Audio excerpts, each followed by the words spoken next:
Krishna. Hare Krishna. So we got out of our apartment just to read somewhere different.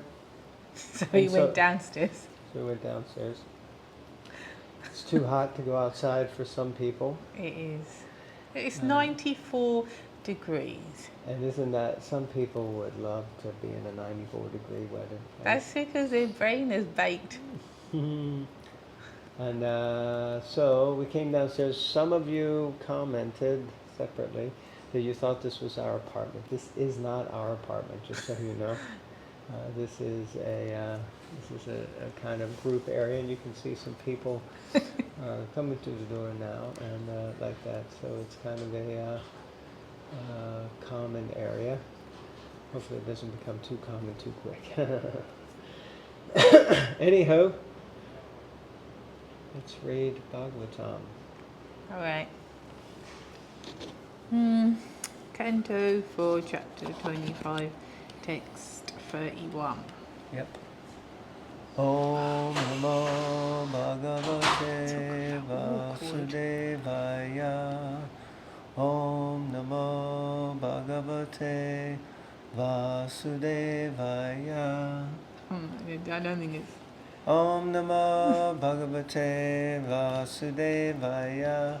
So she has an issue, I think, with chanting the invocation mantra when other people are in, like, they're not even there anymore. I said it in my heart. Okay, I forgot. I'm always saying it in my heart. That's a classic! Never is a time when I don't. I am always thinking of Krishna. I know everything. I know, I am knowing it. It's not, I am knowing everything. Anyway. Text 31. My dear girl, your face is so beautiful. Your face is so beautiful with your nice eyebrows and eyes, and with your bluish hair scattered about. Bluish. In addition, with very sweet sounds are coming from your mouth. Nonetheless, you are so covered with shyness that you do not see me face to face. I therefore request you, my dear girl, to smile and kindly raise your head to see me. So she's been bashful. She's been like looking down at the ground. Yeah, so I've got issues with this. He has no right to transcend that boundary. Transgress, actually, not even transcend it, transgress that boundary. Like, read the room, Puranjan. He is reading the room, that's why he's doing it. But he's a great king. Oh, okay. But anyway, and ladies, they play shy sometimes, and you know, and then he's like, oh, my dear lady, please lift your head and look at my face, and she'll be like, oh, and bat her eyelids like that. And then, This is how you end up in court. Purport.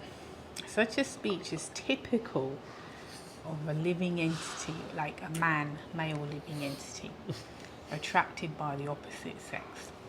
This is called bewilderment occasioned by becoming conditioned by material nature. Okay, it's like an official term. I love that. Bewilderment occasioned by becoming conditioned by material nature.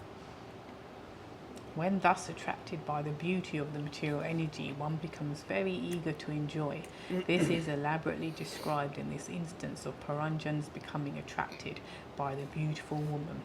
In conditional life, the living entity is attracted by a face, eyebrows or eyes, a voice or anything.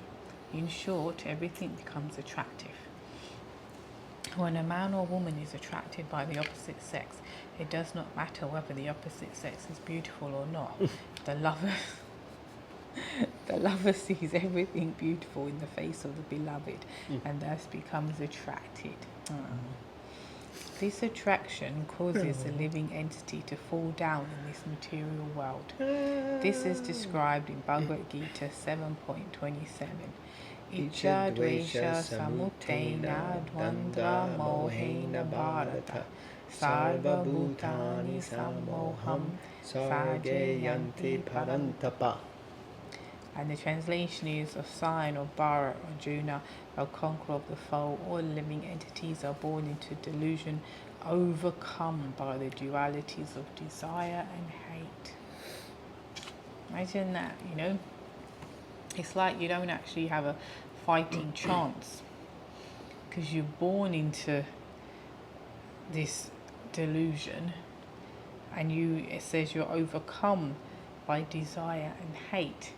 So it's like falling into the ocean and trying to get out, swimming upstream. You got no chance.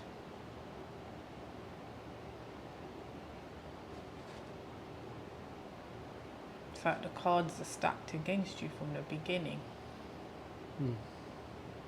You know, and that's why Krishna says, doesn't he, in the Bhagavad Gita, out of so many millions of births or whatever, it's like one will turn to him, because you can't blame the conditioned souls for like not being able to turn to him. It's like you're just, even if you think, why am I here, or what is, Maya just slaps you down, you know, it's the illusionary energy, whether it's in the form of another person you're attracted to, or just some, I don't know, wealth or a better material situation. It's easy to just say, oh yeah, life's good, yeah, it's all nice, yeah.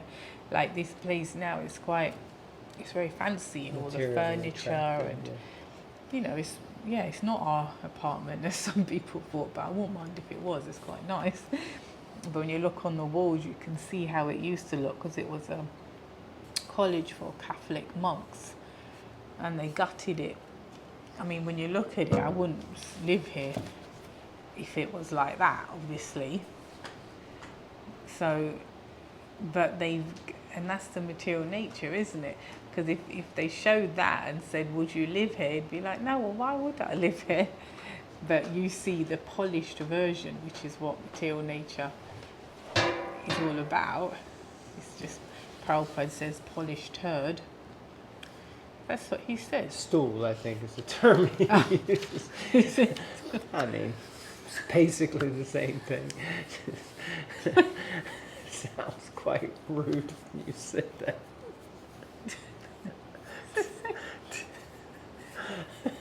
Okay. You can put a comment down below if you thought. What is that? Anyway, that's what it is, material nature. Yeah. Polished Well, poo. Prabhupada says, what did he say? Dry stool and wet stool, you know? No one likes wet stool. Take your pick. It's dry, you know? It's like that. Yeah. All right, on that positive note. Yes, thank you for being so positive. Yeah, I'll read the final paragraph of this purport. This condition of life is called avidya. So avidya, okay? Opposed to this avidya is real knowledge. Sri Ishopanishad distinguishes between vidya and avidya, knowledge and ignorance. By avidya, ignorance, one becomes conditioned, and by vidya, knowledge, one becomes liberated. Puranjan admits herein that he is attracted by avidya. Now he wishes to see the complete feature of avidya, and so requests the girl to raise her head so that he can see her face to face, and thus wishes to see the various features that make avidya attractive. Yeah, interesting. So avidya is ignorance, and it's described that when we sort of come into the material world, because on the spiritual platform we are also completely cognizant, and we have complete knowledge and understanding of everything. But when you enter into the material atmosphere, it's described that you become covered by avidya, by ignorance. And when you're covered by ignorance, then you act in ignorance. And how does that look? Well, in material life, we see that ignorance is simply, as is being explained here, it's just simply the absence of knowledge about something.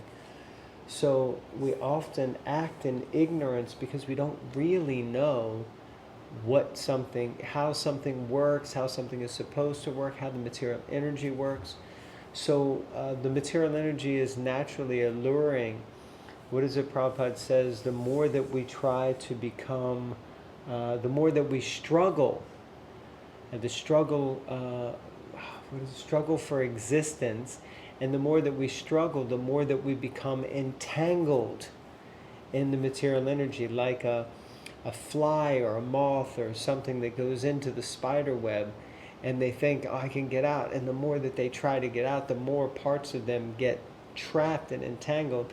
And then, along comes Mr. or Mrs. Spider, and that's the end. So, the material energy is like that. In ignorance, the more we struggle. But Prabhupada also explains that we cannot free ourselves. On your point, the cards are stacked against us, but if it's just left at that, then we become completely depressed, and we may as well stop reading and just, we're not gonna be able to defeat the material energy anyway. May as well enjoy it. What's the point in struggling if it's completely pointless? But in Bhagavad Gita, Krishna explains, Devi esha gunamayi mama maya durataya mameva ya prapadyante mayam itam taranti te. That this material energy of mine is very difficult to overcome because it's my energy, mama maya, my maya. But one who takes shelter of me can easily cross beyond it. And I'm pretty sure in that purport, Srila Prabhupada makes reference to a verse in the Bhagavatam where it says that the ocean of nescience, the ocean of ignorance, becomes like the water contained in the hoof print of a calf. And then one can just easily walk over it. Otherwise, it's insurpassable. So the real question is, how do we take shelter of the Lord in order to cross beyond that? That's really the big question. And we're going to see what happens with Puranjan, I guess. In text 32, Narada continued, my dear king, when Puranjan became so attracted, impatient to touch the girl and enjoy her, the girl also became attracted by his words and accepted his request by smiling. By this time she was certainly attracted by the king. I rest my case. I've gone in. Purport. By this incident, we can understand that when a man is aggressive and begins to woo a woman, the woman becomes attracted to the man.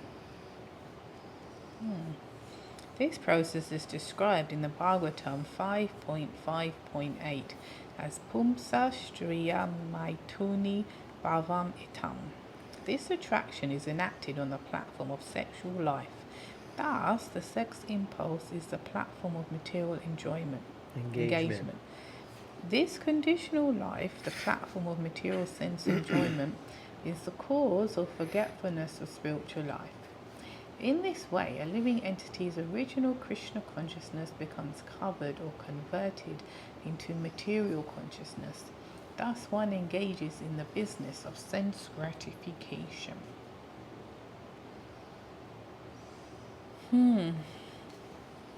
Anyway, I think it's just continuing from what you were saying. It's very covering. It's very covering. This material energy. Yeah. What kind of stood out for me there was this statement. Yeah, that I think we should look at, because it says we can understand that when a man is aggressive and begins to woo a woman, the woman becomes attracted to the man. And I don't want to profess to interpret or extrapolate what Srila Prabhupada meant, but I do know from different conversations that with senior devotees, Prabhupada disciples, and around such words and wording and statements, that it doesn't mean that the man becomes like aggressive, like angry, violent, aggressive, but aggressive in the sense of, what is that? It's called playing hard to get. That if he's like willing to, I must get you, I must save you, that kind of thing. I don't think it means like aggressive in a violent manner, but aggressive from the perspective of just, being determined. One might say, well, it could be better words to use. Okay. Ready or likely to attack or confront, characterized by resulting from aggression, warmongering or hostile. So the dictionary doesn't back you up. Dictionary is definitely It's not your friend.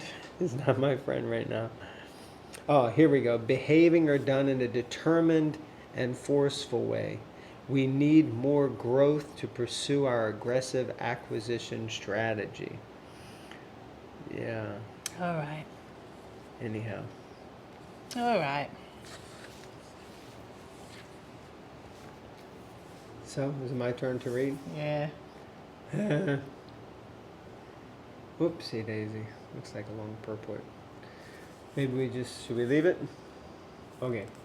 So we're going to call it a day on that note. Any comments, please don't forget. And also, recently I've been going back and watching some of the original videos. Maybe some of you have already done that. But very interesting, and it's hard to believe, because I was realizing that we must have passed our 5-year anniversary of reading the Bhagavatam, right? Yeah. When was I it? already said that. Oh, when did we say it? Was it May or something? April, May, like that, yeah. Okay. Yeah, so that's huge. 5 years we've been, reading the Bhagavatam. Of course, we're only to the 4th canto, and that's probably because, according to her, I talk too much. But we're reading and sharing Bhagavatam together, and also together with all of you. So, just encouraging you, if you haven't managed to watch some of the older videos. And I was also noticing, as I was going through them, that, we read in quite a variety of places. And no matter where we travel to, we just take time to read the Bhagavatam and share. So thanking all of you for being present while we're reading the Bhagavatam, and very grateful. So just reminding you that there is a back catalog if you want to check some of those videos out. Hare Krishna. Hare Krishna.